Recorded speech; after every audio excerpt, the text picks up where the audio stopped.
Hello everybody. Today we're going to talk about my competitive Elder Dragon Highlander deck with Azami, Lady of Scrolls at the helm. So I'm going to start off with a little bit about who I am. My name's Anthony. I'm a law student. I started playing Magic in about 2012, and that was after high school. Played throughout college, fell in love with the game, especially Commander, around 2013, 2014. Been playing Azami since late 2015, I think, because I've been playing this deck, I believe, for about going on close to 3 years. It's gone through several changes, and I've become a much better player as time went on. This is by far my favorite format. Like I said, it's competitive Commander, which is a little bit of an oxymoron, but the competitive Commander scene has been growing. I play pretty avidly online when I can. A lot of 1v1 and multiplayer. And I have a couple different metas that I play in real life. Predominantly like my main friend group. One card shop I go to fairly often, and another I go to rarely. And Azami does extremely well at all of them. She's the queen bee, so I only break her out if I feel like the table's feeling a little bit competitive that night. But yes, it's a very strong deck. I've put a lot of time and energy into this. It's kind of my pet deck. And I have approximately 2,500 games, I think, with it. So lots of data backing up each card choice and overall theme.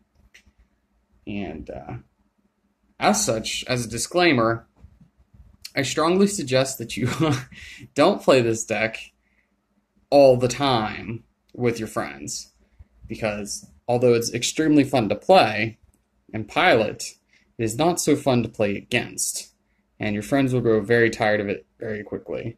But there's a lot of, with the way the deck works with Paradox Engine, there's a lot of indeterminate decision making.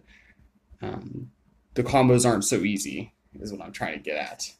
And so you have to kind of puzzle your way to the win. So it's very fun.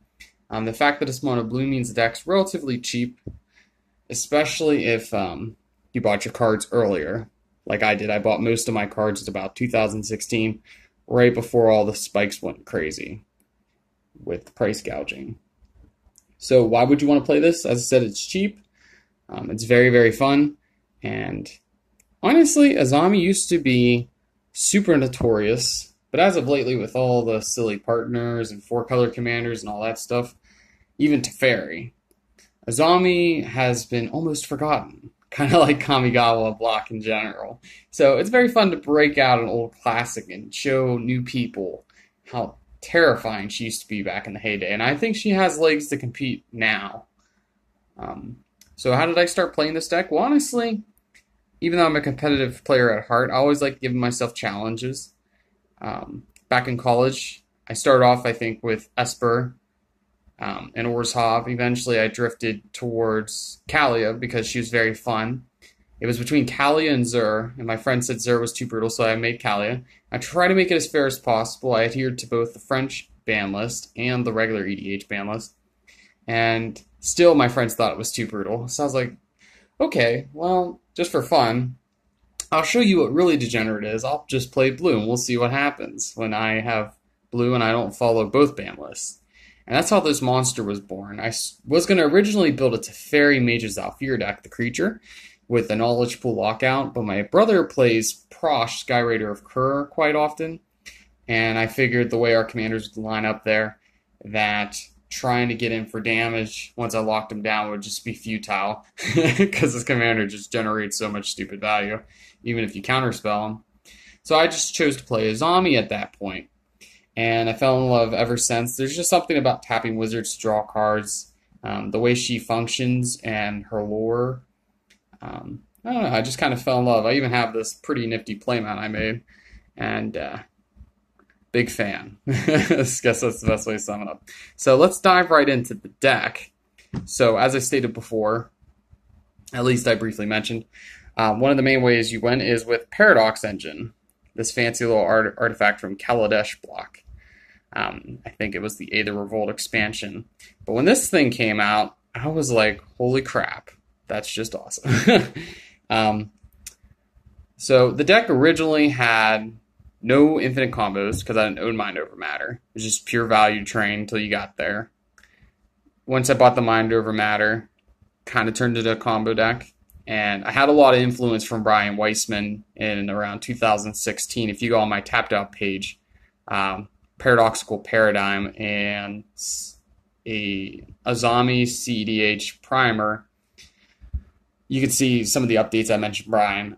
Brian's super hardcore control. He doesn't really use combos very often. And very, very slowly over time, he taught me that combos are usually just extra fluff. And a lot of people run combos just for the sake of running them. Honestly, a lot of times, if you can generate a lockout, you can kill someone with as simple as a 1-1. Unfortunately, Azami is ironically a 0-2, so I can't use her as a win con, or I probably would. I did have a Sword of Feast and Famine in here a long time ago for that purpose. But eventually I just took out Mind Over Matter as the point of that story. And everyone thought it was so bizarre, but the deck still managed to keep winning. It was complicated, but it could get there.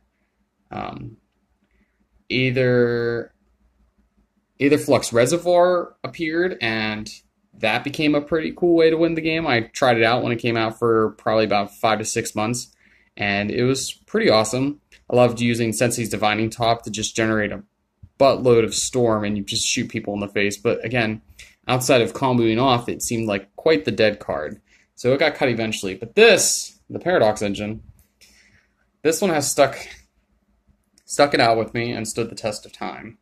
And the reason why is, as I'm sure a lot of you know, it is quite a silly card.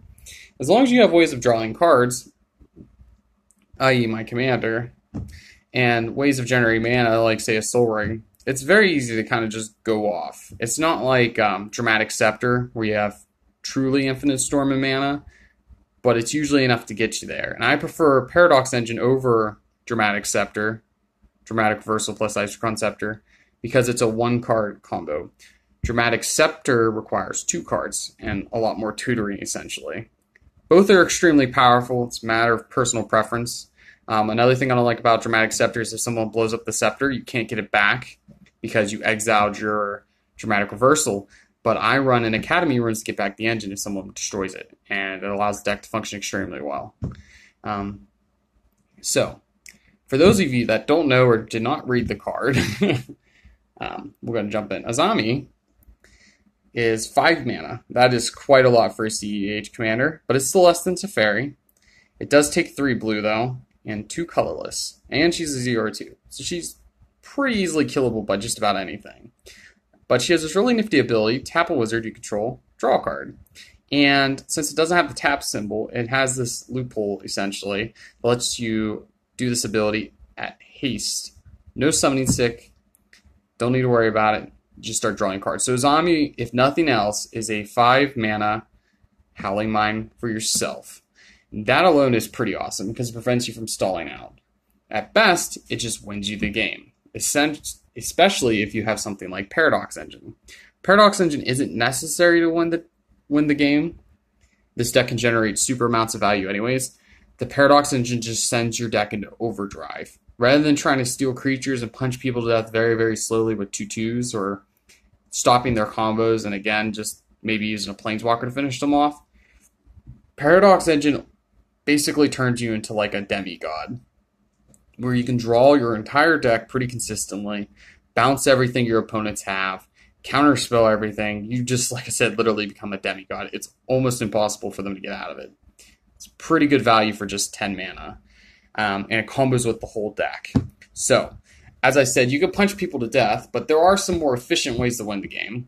Predominantly, and one of my favorite ways, is with this card, Jushi Apprentice. It's also a wizard, and it's 2 mana, so it's very cheap. 1/2 coming out. It's this old flip.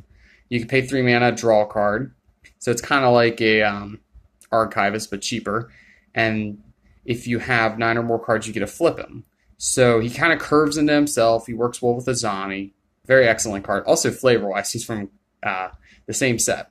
Champions of Kamigawa, I believe. So when you flip him over, he becomes Tomoya the Revealer. and you can pay 5 mana, and target player draws X cards, where X is the number of cards in your hand. Normally, your hand size is quite ridiculous, especially if you had 9 to flip them to begin with. Oftentimes, this guy becomes draw 10, draw 20, draw 40. It becomes very easy to deck out if you aren't careful. And my deck does not run Lab Maniac. That's an important thing to note. Lab Maniac's a dead card that I don't like to run. This is actually my win con most of the time. I prefer to flip this guy and deck all my opponents. Doesn't matter how much life you have. Doesn't matter if you have Eldrazi's. Really doesn't matter whatever you have. If you draw your whole deck, it's pretty hard to stop that.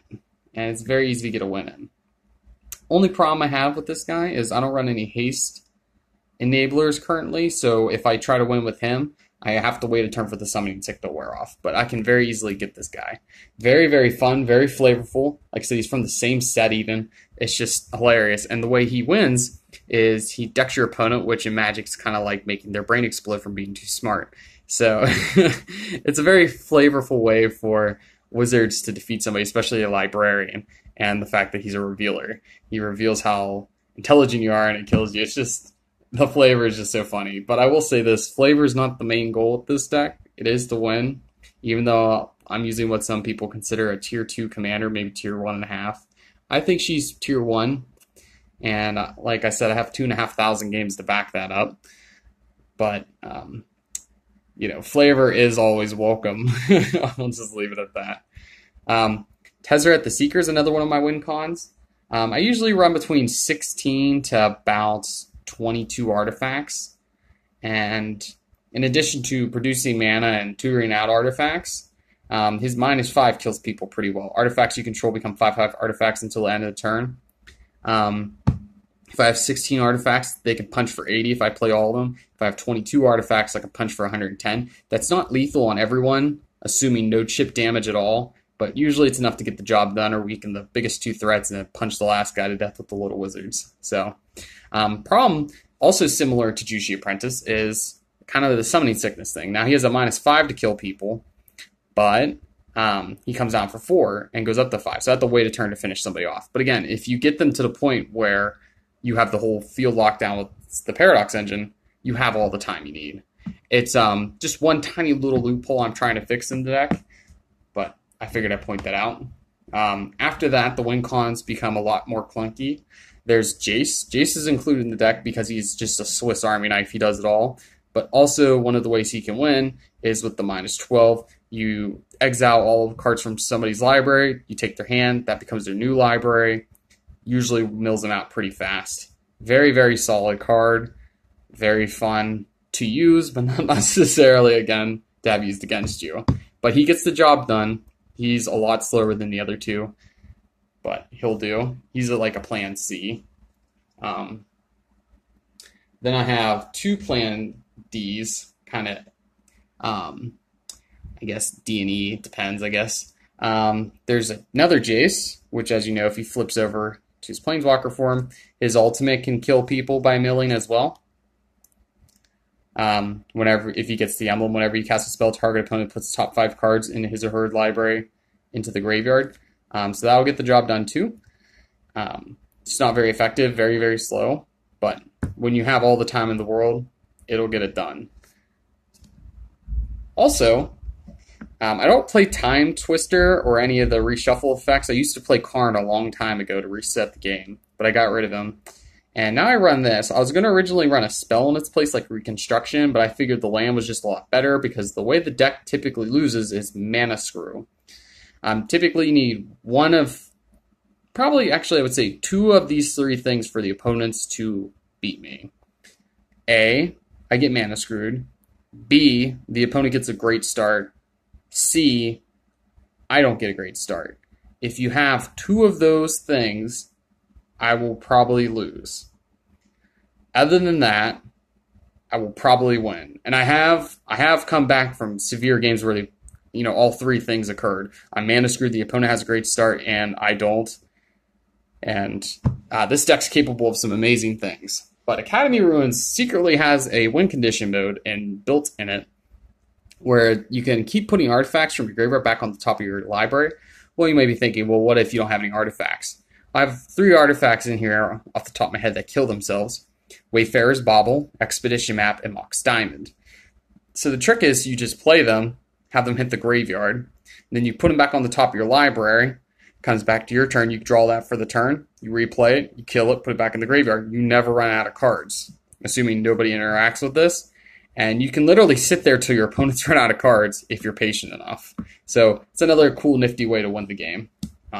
So you may be thinking, well, how the heck do you get all this time? Well, there's two main methods I achieve with this. In addition to the exorbitant amount of counter spells and control that the Paradox Engine gives you, some other ways to really lock down the board is these cards. I'm not a super stacks deck, but the few key cards that I do include definitely get the job done. Cyclonic Rift is very powerful, and Winter Orb, my best stacks piece, is also very powerful. When you combine these two together, it is beyond savage. Utterly devastating. This combo wins games. This is one of Brian's favorite win cons, and it's something I picked up from him. I've been using Cyclonic Rift since it was printed, honestly, but Winter Orb is something that Brian Weissman truly taught me to appreciate. And I honestly suggest you check out his channel. I know showing a Winter Orb, a very hated card, and mentioning a guy's name would probably not endear you to the guy, but Brian Weissman is just such a really, really awesome guy. He's been playing since the 90s. He's a legend. He first invented the deck. He's like the grandfather of Control, and he has a YouTube channel. His opponents aren't always the highest quality, but Brian's commentary and strategy always is. He's a joy to watch. I suggest you check out his channel. It's just Brian Weissman. Just go ahead and browse his videos. He has some really, really excellent games and a wide variety of decks. I'm sure you'll all enjoy it. Maybe you can even check out his deck techs. But this combo definitely will give you eons to perform many of your win conditions. Very, very powerful. And I also run the classic Capsize. And this spell, it is a little bit on the higher side. I have considered cutting it, but it just provides so much utility to the deck. I have won several games with Capsize. And I think whenever I was testing out Chain of Vapor in its place, Chain of Vapor only helped me win one game compared to the several, probably around somewhere between 40 to 50 games Capsize wins me compared to Chain of Vapor. I consider it a better card. It is a classic. Gets permanence, and my deck honestly does not like having its own permanence bounced back. It's a very permanent based deck, so Chain of Vapor is not so great for me. Personal preference. I have considered Boomerang too, but again, Capsize, there's just nothing like it. It gives you a way to just stack your opponents out of the game. It also gives you Infinite Storm whenever you're using the engine. If you have enough mana rocks, that can give you the Infinite Storm that you need to keep comboing off, to ensure you have enough activations of your Jushi Apprentice to deck people, to ensure you have enough mill to mill enough Storm to mill people out with Jace Telepath Unbound, the Flip Walker. It's a really, really good card. Works extremely well with other combo pieces in the deck, like Gilded Drake. Excellent card. Very, very blue. It's famous for a reason. And Sensei's Divining Top's another way to ensure a whole lot of Paradox Engine triggers. Even if you just have, say, Azami, Lady of Scrolls, Sensei's Divining Top, and one mana rock like a Soul Ring, what you can do is you can, say you tap Azami to draw a card, you draw the top, tap the Soul Ring for 2 mana, you cast the top. Here, I can actually find Soul Ring real fast. There it is. Okay. Make this visual a little bit easier for everyone to see. So, like, let's say this is your field, you have Paradox Engine. You can kind of go off, you can literally go off with just this. Draw an extra card, say you draw the top, tap for 2 mana, cast the top, draw a card, put the top on top. Now, when you cast the top, this untapped. You redraw the top. Now you drew an extra card too with the top. Now you can replay. And using this, you can draw your whole deck, and I have several mana rocks to tap for blue, which allows you to cast the rest of the deck. I actually won a game last night, same exact way. Sensei's Divining Top, in addition to being a very excellent card, is a critical combo piece in this deck. It really stabilizes the Paradox Engine for getting your wins in. So, all that said, I'll go ahead and show you the tutor chains, and then I'm going to wrap this video up, I think. pretty close to after that, and then we'll go into the card choices in another video. So some of my tutors, Muddle the Mixture is super, super phenomenal. It gets many of the other tutors and gets any card that costs 2. And I think I run about 27 2-drops, so it gets about 40-ish or more percent of my spells. Super phenomenal card. Gets whatever hate piece I need, like Phyrexian Revoker. It gets Mana Ramp with Grim Monolith. It gets Winter Orb. Awesome card. Whir of Invention. This one gets artifacts. Really, really potent. I'll go ahead and show you. Inventor's Fair, this is a new one. Also gets artifacts. All these artifact tutors help me get the engine. That's their main inclusions, but they also help me get the most powerful cards in super competitive Commander. Soul Ring, Mana Crypt, and in my opinion, Winter Orb. Fabricate, another artifact tutor. Transmute Artifact, this is the second latest artifact tutor. This one has been super, super awesome for me. I just totally forgot about it. I looked at this card when I was playing Mind Over Matter, and when Paradox Engine came out, probably a couple months after it, I remembered and I found this card. And I bought one, I think, for about $80, which I wasn't too happy about. But then the price spiked even higher, so I'm quite happy that I did pick up a copy when it did. It helped me up my win percentage by about 5% all on its own. The biggest reason is just the way it can just easily get you the engine for cheaper if you have superfluous artifacts. Very, very awesome card. And tutorable with Muddle the Mixture. Awesome, awesome. Trinket Mage, best wizard in the deck because he can draw you cards with Azami. He gets you Soul Ring and Mana Crypt early, essentially costing basically a blue mana while dropping a body into play. And late game, he gets you the top to ensure your engine goes off. Super powerful card.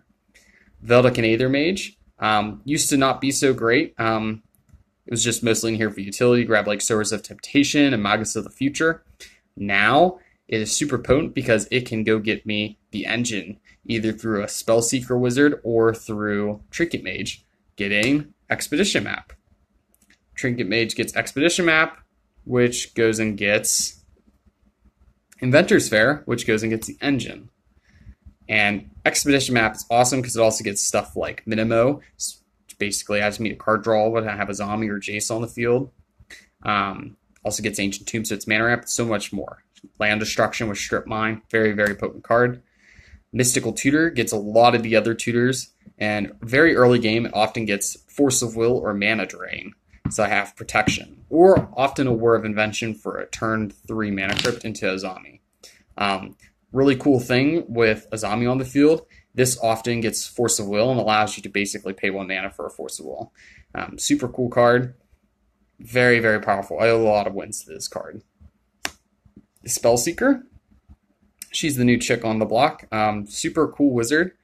Goes very well with Azami. Very similar to Trinket Mage. She's not as cheap mana-wise. She costs the same, but Trinket Mage secretly says he only costs a blue because he can go get Mana Crypt. She can go get several instants and sorceries, including most of the tutors, like Muddle the Mixture, and she can go get the newly added High Tide, so she's actually Mana Ramp as well in that sense. Very, very awesome card. If she's not getting the win, High Tide's an excellent choice. You play her, assuming you've just played an island every turn, you play her turn 3, you get High Tide. Turn 4, you have 4 islands, you tap 1 for High Tide, tap the other 3, and you get a zombie down and turn early, and you draw 2 cards. And that's like worst case scenario. Super potent card, really awesome value. Merchant Scroll, another awesome tutor. This one often just gets other tutors, but again can get stuff like Mana Drain, Force of Will, Whir of Invention for Mana Crypt or Soul Ring. Very, very cool card. I like it a lot. I also like this art the most. I don't know why a lot of people like using that white bordered one. I think this one looks cool and it has really good flavor text. And then lastly, these are kind of tutors, but not really. They're just land tutors. But sometimes these are very important. They provide shuffle effects, which is very, very nice with stuff like Brainstorm, but also getting more islands for Veldic and Shackles. So those are all my tutors.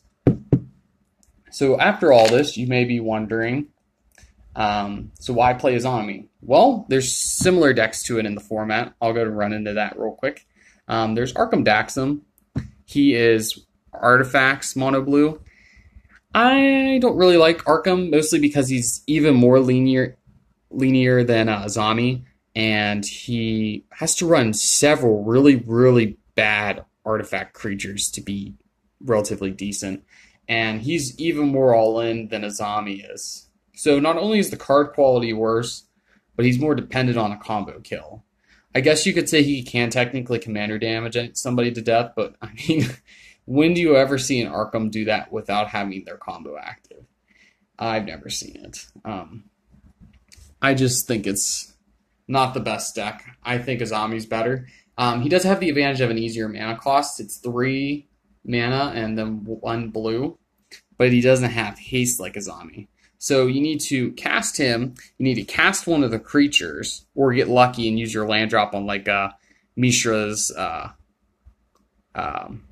Factory, the little 2/2 artifact creature land. And you need to activate the ability. Hope no one has a kill spell, I think, because I'm pretty sure it's not sacrificed as part of the cost. I'm not positive, but I'm pretty sure it's how it is. Then you have to hope the piece that you're getting isn't in your hand already. That's a lot of ifs. Azami, worst case scenario, as long as she resolves, she's going to draw you a card at a minimum. The way you play the deck, though, is often you have cast like at least a couple wizards, maybe 2 or 3. Then you play Azami, you fill up your hand, and hopefully have a counterspell backup. It's a lot easier than it sounds. You can just rush Azami out, but usually she'll be answered, I've found. So it's a lot better to play patiently. Play the Blue Mage style, and you will be rewarded. Arkham Daxam can do the same, but I just find, like I said, he's got too many ifs. With Azami, you don't always care if your wizards get killed. You're mostly interested in protecting Azami. And if that's the case, whenever you cast her and she resolves, you're probably drawing like 4 or 5 cards. You know, you already got your value. And oftentimes, you don't even necessarily need Azami to win. You can get there other ways, which I'll talk about in the card choice video. So I'll go into another similar commander, CEDH. Similar in the sense that she often uses the Paradox Engine too. She abuses the fact that it's a legendary. CEDH is a white, a green, and 2 mana, so she's also cheaper than Azami, but like Arkham, has summoning sickness.